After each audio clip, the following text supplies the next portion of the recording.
Dobrý den, jmenuji se Monika Klusová a ráda bych vás pozvala na Den otevřených dveří, který jsme zaměřili právě na obchodní angličtinu. Z našich průzkumů vyšlo, že 75% lidí se učí anglicky kvůli práci. Buď se učí kvůli současné práci, anebo se učí, aby našli nějakou firmu jinou, nějaké lepší zaměstnání a ta firma právě angličtinu vyžaduje.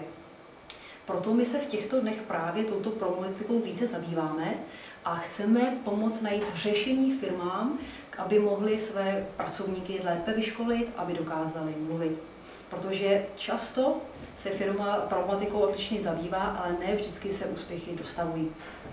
Prvním krokem, který jsme v této oblasti udělali, je, že pořádáme právě Den otevřených dveří, který je složený z několika částí. V první části se zaměříme na 7 nejčastějších chyb, které se firmy dopouští ve firemní výuce.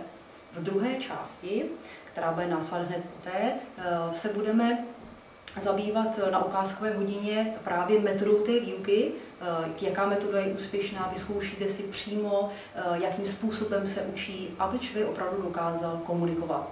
A ve třetí části, ta už bude přímo výuková, tam vlastně budeme probírat slovíčka a témata právě z English in Office, čili v angličtina v zaměstnání, v kanceláři konkrétně.